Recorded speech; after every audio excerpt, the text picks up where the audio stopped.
Mari Bapak Ibu kita baca firman Tuhan dari kitab Keluaran 9 ayat 1 sampai 35. Demikian firman Tuhan. Berfirmanlah Tuhan kepada Musa, "Pergilah menghadap Fir'aun dan berbicaralah kepadanya begini.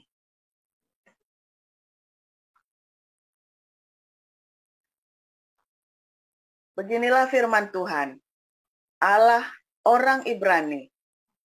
Biarkanlah umatku pergi, supaya mereka beribadah kepadaku.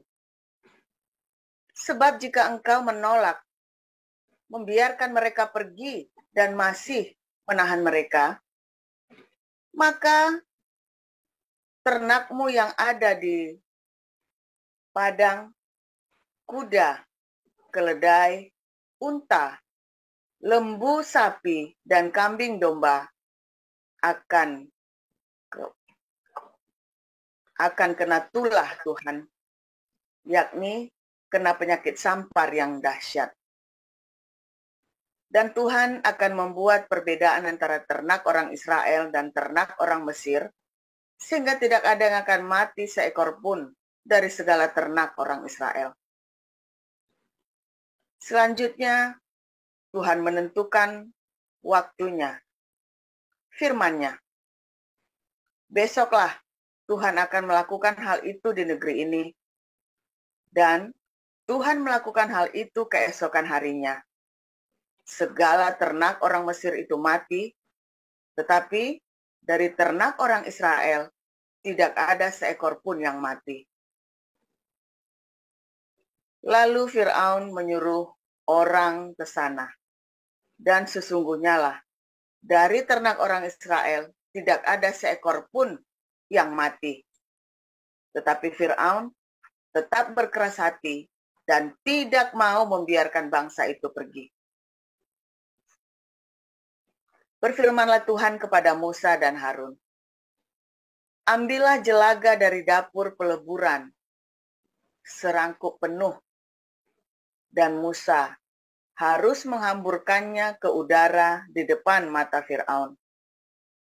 Maka jelaga itu akan menjadi debu meliputi seluruh tanah Mesir, dan akan menjadikan barah yang memecah sebagai gelembung pada manusia dan binatang di seluruh tanah Mesir. Lalu mereka mengambil jelaga dari dapur peleburan dan berdiri di depan Fir'aun. Kemudian Musa menaburkannya ke udara. Maka terjadilah barah yang memecah sebagai gelembung pada manusia dan binatang. Sehingga ahli-ahli itu tidak dapat tetap berdiri di depan Musa karena barah-barah itu. Sebab ahli-ahli itu pun juga kena barah sama seperti semua orang Mesir. Tetapi Tuhan mengeraskan hati Fir'aun sehingga ia tidak mendengarkan mereka, seperti yang telah difirmankan Tuhan kepada Musa. Berfirmanlah Tuhan kepada Musa, bangunlah pagi-pagi dan berdirilah menantikan Fir'aun dan katakan kepadanya, beginilah firman Tuhan, Allah orang Ibrani. Biarkanlah umatku pergi, supaya mereka beribadah kepadaku. Sebab sekali ini, aku akan melepaskan segala tulahku terhadap engkau sendiri, terhadap pegawai-pegawaimu, dan terhadap rakyatmu, dengan maksud supaya engkau mengetahui bahwa tidak ada yang seperti aku di seluruh bumi. Bukankah sudah lama aku dapat mengacungkan tanganku untuk membunuh engkau dan rakyatmu dengan penyakit sampar, sehingga engkau terhapus dari atas bumi. Akan tetapi, inilah sebabnya aku membiarkan engkau hidup, yakni supaya memperlihatkan kepadamu kekuatanku, dan supaya namaku dimasyurkan di seluruh bumi. Engkau masih selalu menghalangi umatku, sehingga engkau tidak membiarkan mereka pergi. Sesungguhnya besok, kira-kira waktu ini, aku akan menurunkan hujan es yang sangat dahsyat, seperti yang belum pernah terjadi di Mesir, sejak Mesir dijadikan sampai sekarang ini. Oleh sebab itu, ternakmu dan segala yang kau punyai di padang, suruhlah dibawa ke tempat yang aman. Semua orang dan segala hewan yang ada di padang dan tidak pulang berkumpul ke rumah akan ditimpa oleh hujan es itu sehingga mati. Maka siapa di antara para pegawai Fir'aun yang takut kepada firman Tuhan, menyuruh hamba-hambanya serta ternaknya lari ke rumah. Tetapi siapa yang tidak mengindahkan firman Tuhan, meninggalkan hamba-hambanya serta ternaknya di padang. Berfirmanlah Tuhan kepada Musa, ulurkanlah tanganmu ke langit, supaya hujan es turun di seluruh tanah Mesir, menimpa manusia dan binatang, dan menimpa tumbuh-tumbuhan di padang di tanah Mesir. Lalu Musa mengulurkan tongkatnya ke langit. Maka Tuhan mengadakan guruh dan hujan es, dan api pun menyambar ke bumi.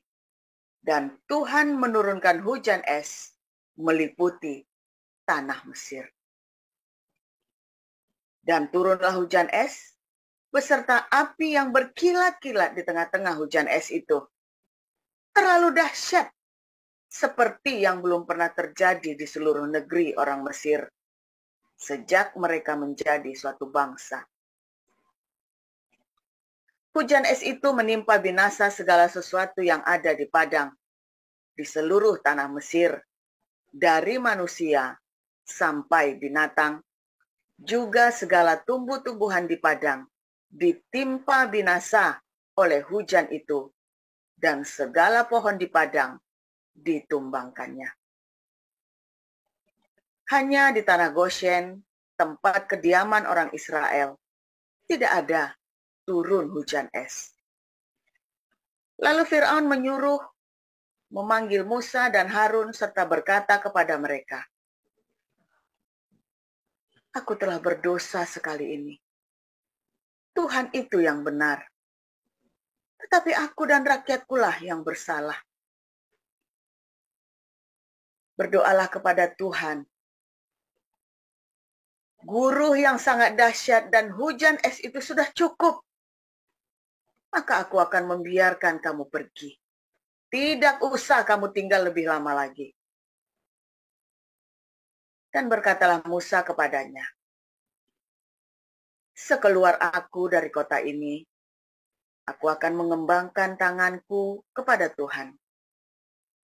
Guruh akan berhenti, dan hujan es tidak akan turun lagi, supaya engkau mengetahui bahwa bumi adalah milik Tuhan.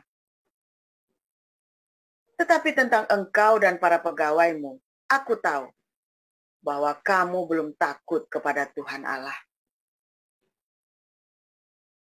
Tanaman rami dan jelai telah tertimpa binasa, sebab jelai itu sedang berbulir dan rami itu sedang berbunga. Tetapi gandum dan sekoi tidak tertimpa binasa, sebab belum lagi musimnya. Lalu keluarlah Musa dari kota itu meninggalkan Fir'aun, dikembangkannya lah tangannya kepada Tuhan. Maka berhentilah guruh dan hujan es, dan hujan tidak tercurah lagi ke bumi. Tetapi ketika Fir'aun melihat bahwa hujan es, dan guruh telah berhenti, maka teruslah ia berbuat dusta.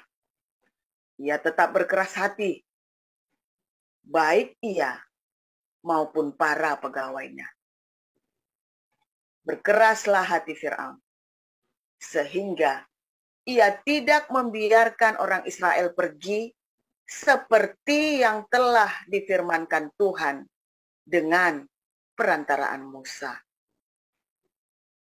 Demikian. Selanjutnya Ibu Sarma. Baik, saya akan bacakan kebenaran firman Tuhan yang terambil dari kitab Wahyu ayat 1 sampai 17. Beginilah kebenaran firman Tuhan. Maka aku melihat anak domba itu membuka yang pertama dari ketujuh meterai itu, dan aku mendengar yang pertama dari keempat makhluk itu berkata, dengan suara bagaikan bunyi guru, "Mari." Dan aku melihat, sesungguhnya ada seekor kuda putih, dan orang yang menungganginya memegang sebuah panah, dan kepadanya dikaruniakan sebuah mahkota. Lalu ia maju sebagai pemenang untuk merebut kemenangan.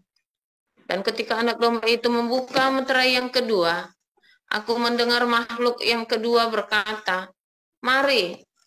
Dan majulah seekor kuda lain, seekor kuda merah padam, dan orang yang menungganginya dikaruniakan kuasa untuk mengambil damai sejahtera dari atas bumi, sehingga mereka saling membunuh, dan kepadanya dikaruniakan sebilah pedang yang besar. Dan ketika anak domba itu membuka meterai yang ketiga, aku mendengar makhluk yang ketiga berkata, "Mari." Dan aku melihat, sesungguhnya ada seekor kuda hitam, dan orang yang menungganginya memegang sebuah timbangan di tangannya. Dan aku mendengar seperti ada suara di tengah-tengah keempat makhluk itu berkata, "Secupak gandum sedinar, dan 3 cupak jelai sedinar.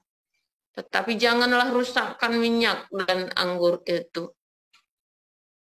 Dan ketika anak domba itu membuka meterai yang keempat, aku mendengar suara makhluk yang keempat berkata, "Mari."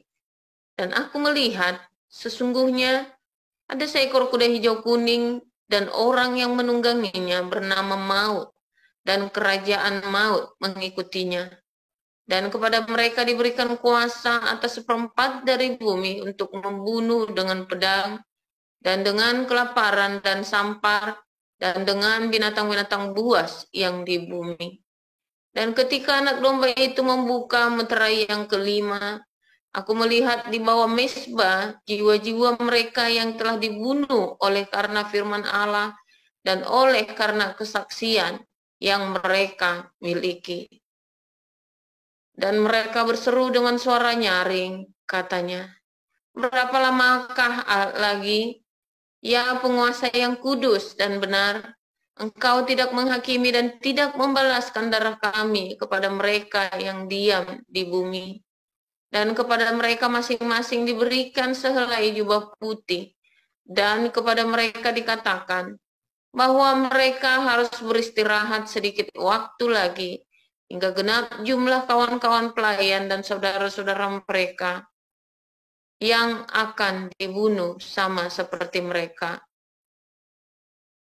Maka aku melihat ketika anak domba itu membuka meterai yang keenam, sesungguhnya terjadilah gempa bumi yang dahsyat, dan matahari menjadi hitam bagaikan karung rambut, dan bulan menjadi merah seluruhnya bagaikan darah.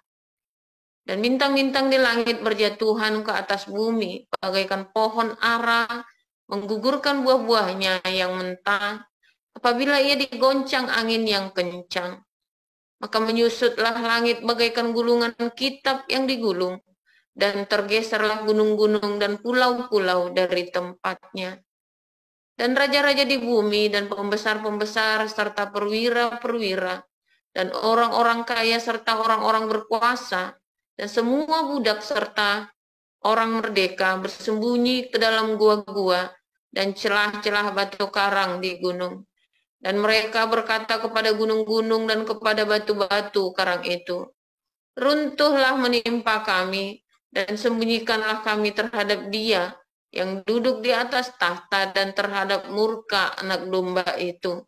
Sebab sudah tiba hari besar murka mereka, dan siapakah yang dapat bertahan?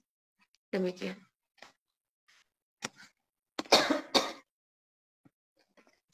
Terima kasih untuk para lektor, Bu Sarma dan Bu Nerliana. Kita akan mendengar firman Tuhan dengan judul Penyakit Sampar. Silakan, Pastor Paul.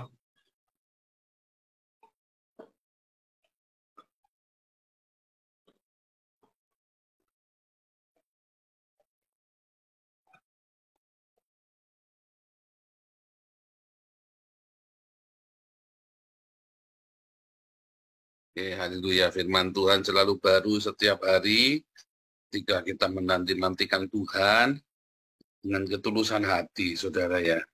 Ketulusan hati ini menjadi masalah besar, saudara ya. Karena banyak orang kata tobat, kata, "Duh, aku salah," atau dia dia datang ke gereja, dia mencari Tuhan, katanya mencari Tuhan, tapi sebenarnya hatinya ini penuh dengan tipu muslihat, saudara ya. Saya ingat sekali di masa lalu, saudara ya, kalau saya habis melakukan hal yang tidak berkenan kepada Tuhan ya, entah itu marah-marah, entah dengki, entah itu bohong, entah itu aduh, ampuni Tuhan. Nanti kita lakukan lagi. Kenapa ada dosa yang dilakukan berulangan? Padahal waktu lakukan dosa itu, misalnya Anda pergi ke Alexis dah, dia kan paling gampang kan, Tuhan, maaf Tuhan, tadi malam saya sudah nggak tahan, ya kan? Atau selingkuh, atau Anda terikat dengan rokok, atau saya tidak berkata rokok dosa, tapi terikat dengan rokok ya, saya ceritanya ya. Atau Anda terikat dengan judi, itu Tuhan, ampuni Tuhan. Narkoba apalagi, jangan percaya saudara. Tuhan, aku pasti kapok. Orang tua yang anaknya kena narkoba, ketika anakmu bilang bertobat, terima. Tapi hatimu bilang, hati-hati, belum tobat. Percaya saya saudara. Ya, karena narkoba itu, kamu bertobat, 1 bulan saja dia bisa mengulangi hal yang sama dan kamu akan sakit hati sekali. Jadi kamu terima. Kamu maafkan, maafnya dia, dan kamu tahu dia tidak akan bertobat. Belum. Enggak kan? Belum. Bahkan dia sudah mau mati saja, udah overdosis, ya, dia masih bisa ngulangi lagi loh, saudara. Sudah overdosis saja dia masih belum kapok. Ya. Apalagi, saudara, waduh banyak sekali dosa. Karena dosa itu nikmat, saudara ya. Dosa itu nikmat, dosa itu enak. Kamu pasti akan mengulanginya lagi. Ya. Mengapa bisa mengulanginya lagi, saudara? Mengapa? Padahal sudah dihajar habis-habisan, saudara ya. Aduh, mengapa dosa itu nikmat? Karena tadi sumbernya itu belum diberesin. Saudara, ada orang-orang yang bisa lepas dari narkoba, saudara ya. Karena apa? Karena cinta, saudara. Karena dia punya cinta. Mengapa orang tidak bisa lepas dari dosanya? Tadi malam kita belajar ya. Di mana kita belajar. Kenapa ada masa lalu yang bisa menghantuimu? Karena kamu tidak punya cinta, sehingga kamu terintimidasi dengan masa lalumu, dengan background hidupmu, saudara. Kalau kamu cintanya melimpah, kamu tidak akan terintimidasi. Karena cintamu itu lebih dari cukup. Ya, cinta yang dari surga itu lebih dari cukup, saudara. Kamu punya cinta yang dari surga itu, sehingga kamu tidak takut terintimidasi. Kalau ada orang mau ngapain kamu nggak pernah takut. Ya. Tapi juga nggak usah dibicarain, kamu ngotor-ngotorin pikiranmu. Kita mencintai, kita punya cinta yang melimpah, tapi jangan dibicarain. Orang ngerasani kamu, orang fitnah kamu, orang apa segala macam, nggak usah kamu bicarakan. Buang, kotor itu, ngapain kamu nyimpen tai di dalam otakmu, saudara. Ya kan? Cintamu itu harus melimpah. Kalau cintamu melimpah, maka kamu nggak bikin dosa lagi, saudara. Obat untuk Anda kecanduan, obat sembuh dari dosamu. Kamu harus fokus dengan cinta, saudara. Ya, fokus dengan cinta. Nah, saudara, ketika Firaun itu ya, bolak-balik ya, dikirim ulah, ya tobat, tobat, tobat, tobat, tobat. Nanti dia berubah pikiran lagi, tobat, tobat, tobat, tobat, nanti dia berubah pikiran lagi. Itu manusia ya, di dalam Wahyu 9 juga dikatakan ya, manusia ya sudah begitu kena musibah banyak sekali. Yang terjadi apakah manusia bertobat? Enggak, malah ngutukin Tuhan, saudara. Kamu kira pencobaan yang dahsyat itu bikin kamu kapok? Enggak. Pencobaan yang dahsyat itu hanya untuk menyingkapkan siapa dirimu, saudara. Pencobaan itu tidak membuat kamu dekat sama Tuhan. Pencobaan itu membuat diri kita yang sejati, mata aslimu yang sejati, itulah hidup yang sejati, yang bakal masuk neraka tuh. Semua pencobaan itu hanya menyingkapkan siapa, membuka kedokmu, saudara. Sehingga istrimu kaget, suamimu kaget, anakmu kaget, kita semua kaget. Bahkan dirimu kaget, itulah dirimu. Sadarilah, ketika mengalami pencobaan yang luar biasa, tekanan yang luar biasa, itulah dirimu yang sebenarnya. Ya. Nah, saudara, pencobaan itu tidak membuat kita dekat sama Tuhan. Tidak, saudara. Tetapi ketika hatimu, responmu benar, kamu tahu, aduh, aku ternyata orang yang seperti ini. Kamu datang sama Tuhan cepat-cepat. Minta sama Tuhan. Ya. Minta Tuhan penuhi hidupku dengan cintamu, Tuhan. Sehingga ketika kamu berdoa, minta dengan penuhi dengan cintamu, baik dalam keadaan sadar maupun tidak sadar. Karena seringkali kamu berdoa juga tidak sadar kamu minta apa loh, saudara. Tuhan, biarlah apapun terjadi dalam hidupku, yang penting aku tetap mengasihimu, dikasih pencobaan, kamu dikasih penyakit kanker stadium 4. Waduh, mencintai Tuhan. Pikirmu kalau kamu sudah berdoa begitu, ya Tuhan akan berbaik hati kepadamu, luputkan kamu dari pencobaan. Oh enggak. Tuhan berbaik padamu dengan membiarkan pencobaan itu masuk sehingga kamu mengenal bahwa kamu tidak menipu dirimu sendiri. Setelah kamu sadar dan tidak menipu dirimu sendiri, baru kamu bisa berdoa dengan benar. Selama ini Anda menipu dirimu sendiri, berdoamu itu nipu diri sendiri. Ya, Tuhan, aku ini orang berdosa, tapi kamu sendiri tidak mengakui kamu orang berdosa. Buktinya nanti begitu ada orang ngomong, ya, nuduh kamu ini itu, kamu langsung, wah, aku ada kayak orang kamu itu ada peluang jelek, kamu.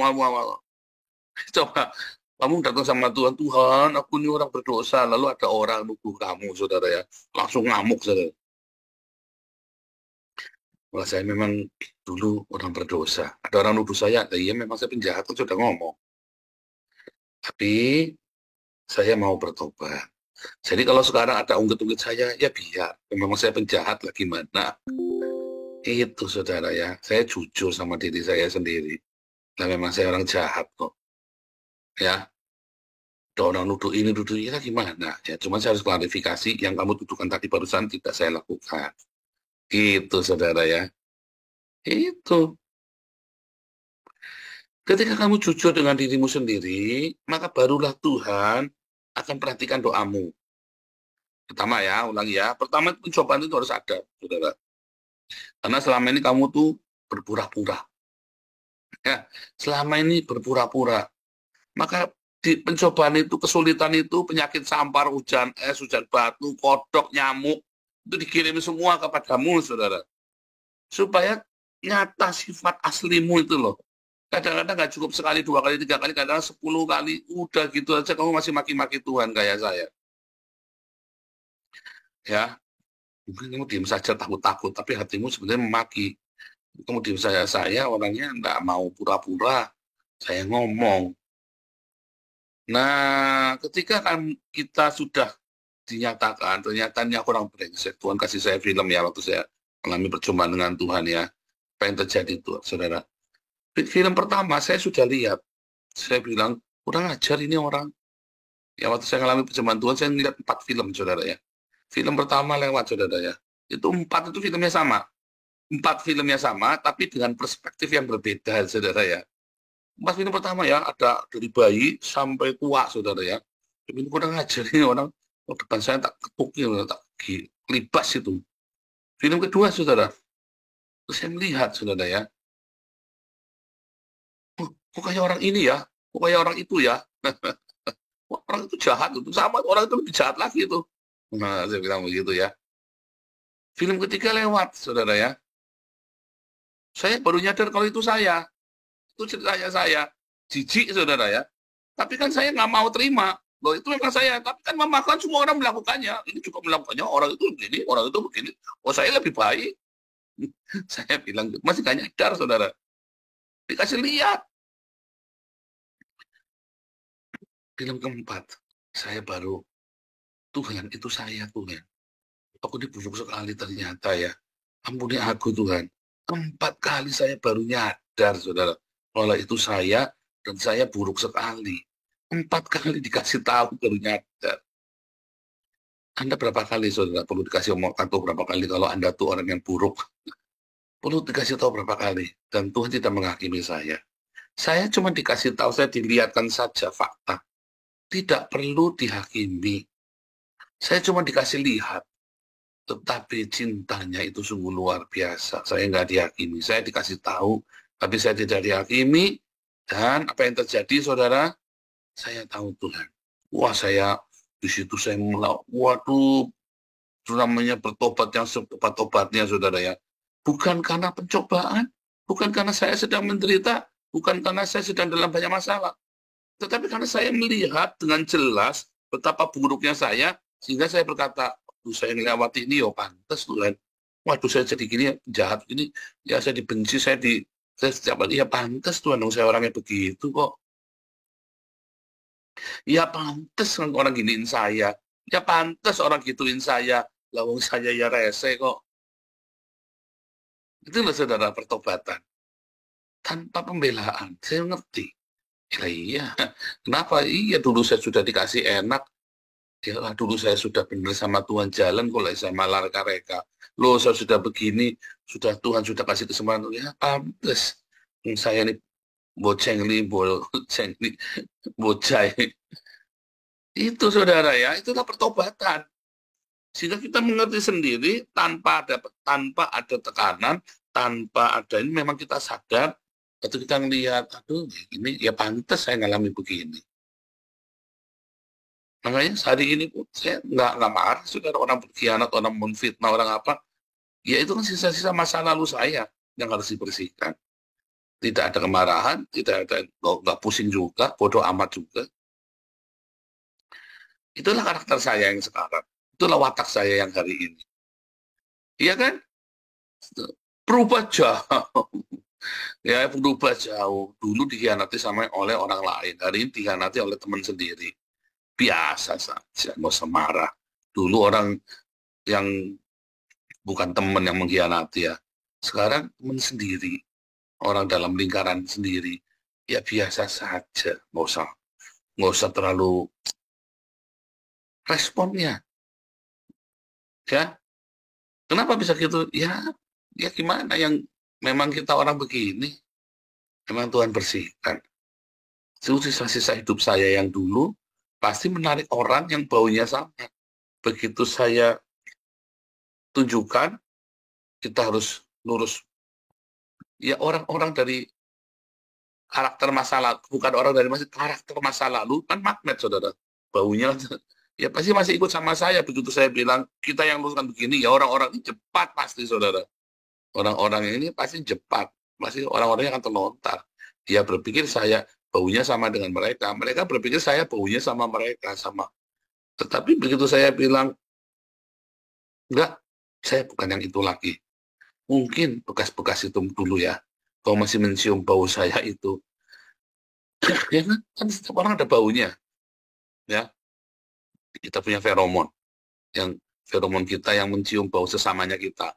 Baik feromon kita serigala, semut, binatang liar, ya kan, babi ngepet, ya kan, atau anjing geladak. Feromon itu orang mendengar, orang mencium, dan orang itu merasakannya.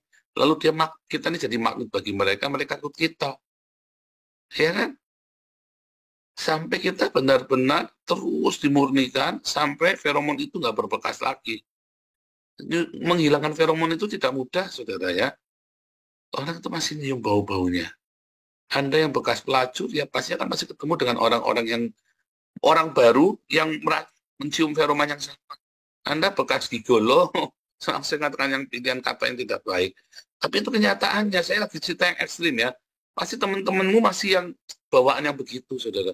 Kamu ngeliat ya, kalau ngeliat ada orang sekumpulan terus teman-temannya begitu, kita sudah tahu itu orang macam mana. Makanya kamu lihat tengok teman-temanmu, saudara. Hati-hati. Oh, saya pandai bergaul. Oh, saya emang nggak bangga, saudara ya. Karena teman-temanmu itu sebenarnya itulah kamu, saudara. Jadi saya senang beberapa orang keluar dari kita, saya senang, saudara ya. Karena saya tahu saya bukan orang itu. Orang itu membuat saya jadi kesannya orang-orang yang melihat saya itu mereka. Ya kan? Jadi sekarang saya tahu orang-orang ini kebetulan yang keluar tipenya semua sama semua, tipenya modelnya sama semua, saudara. Tukang kelahi, tukang berantem, tukang ribut. Kita bukan tukang ribut lagi, saya, saudara ya.